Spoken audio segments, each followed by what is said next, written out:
Hello netizen, gimana nih? Masih ada yang sisa nih kesel-keselnya pasca nonton pertandingan Indonesia versus Uzbekistan semalam nih di semifinal Piala Asia U23 Qatar. Gue sendiri sih masih agak sedikit kesel ya dengan beberapa keputusan wasit semalam tuh. Aduh, seandainya aja tuh pas Witan dilanggar itu penalti, gue yakin banget tuh Indonesia bisa menang lawan Uzbekistan di pertandingan semalam. Plus, seandainya gol Ferrari nggak dianulir, aduh, final Piala Asia U23 udah dalam genggaman skuad Garuda Muda. Tapi apa berbuat, takdir berkata lain. Sekarang kita bahas bukan itunya, bukan masalah pembinaan wasitnya, itu udah banyak yang membahas. Kita bahas masalah pertandingannya aja.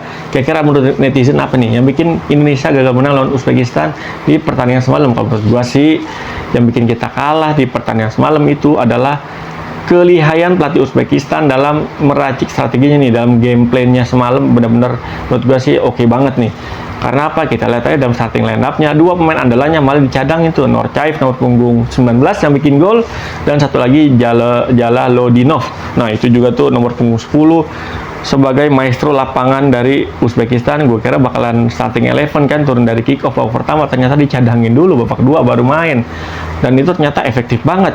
Terbukti di babak pertama, biarpun Uzbekistan racing, Indonesia terus-terusan sejak kick off babak pertama, main pressing tingkat tinggi, main pressing tebel, kadang pretty juga, pressing tipis-tipis tanpa si Jalal-Lodinov. Tapi strategi dari pelatih Uzbekistan ini efektif banget untuk membongkar lini pertahanan Indonesia. Di babak pertama banyak peluang dari Uzbekistan, tapi untungnya nggak ada yang jadi gol.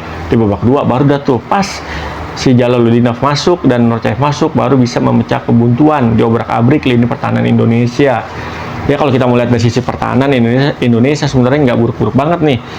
Pertahanan kita di babak pertama itu bisa menjaga lini pertahanan dengan cukup baik nih. Kita nggak kebobolan, kita bisa nahan gempuran Uzbek. Tapi sayang banget di babak kedua ketika Jalal-Lodinov masuk, Norcaev masuk, yang gue bilang tadi sebagai pemain kunci dari Uzbekistan, ini ternyata bisa membongkar kokohnya lini pertahanan kita. Di tengah pun juga begitu. Ivar Reiner dan Nathan Chon benar-benar dikunci banget pergerakannya, benar-benar di pressing habis-habisan nih dua CM kita ataupun dua DMF kita, benar-benar nggak dikasih pergerakan yang leluasa untuk nge-build up serangan ataupun untuk memberikan umpan-umpan kunci ke lini serang dari Indonesia. Kelihatan banget aliran bola Indonesia di pertandingan semalam ini agak sedikit seret ya, dan minim peluang. Sepanjang pertandingan Indonesia cuma punya satu shoot on target, sementara Uzbek on targetnya lebih dari 4 kalau nggak salah tuh, dan total shootnya di atas 20. Ngeri.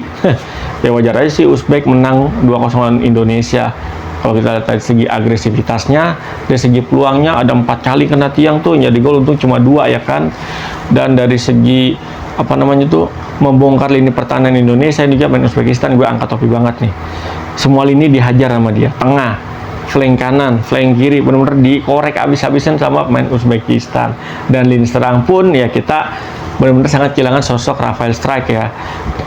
Absennya Strike di pertandingan semalam benar-benar mereduksi daya gedor lini serang dari Indonesia. Ramadan Sananta yang diharapin bisa menggantikan peran Rafael Strike, nyata di pertandingan semalam tampil bisa dibilang kurang.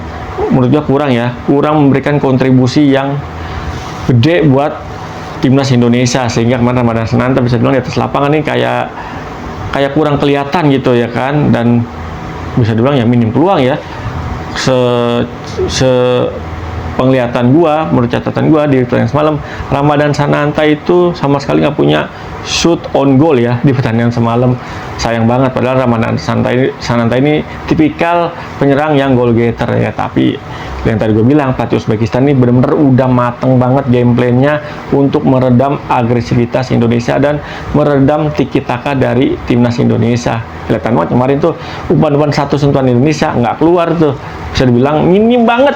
Sekali keluar pun minim banget umpan-umpan 1-2 dari para pemain Indonesia, baik di tengah, depan, ataupun variasi dari tengah ke depan, belakang ke tengah, tengah ke depan juga benar-benar dikunci habis sama Uzbekistan. Jadi wajar aja sih kita kalah lawan Uzbekistan semalam. Ditambah lagi pemain Indonesia secara stamina menurut gue ini nggak prima 100% pas lawan Uzbek semalam nih, karena pas calon Korea itu menurut gue sih udah habis banget tuh staminanya, udah dikuras habis staminanya. Kita main sampai babak adu penalti, biar pernah ada recovery 3-4 hari, tapi menurut gue itu kurang.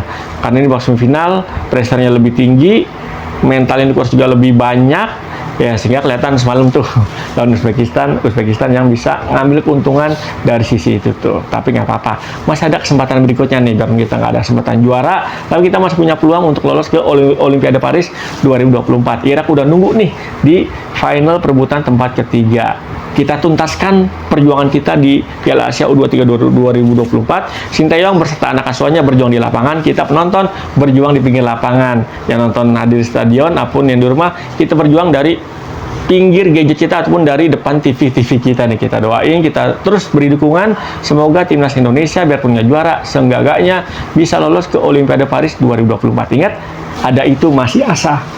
Asa itu masih ada.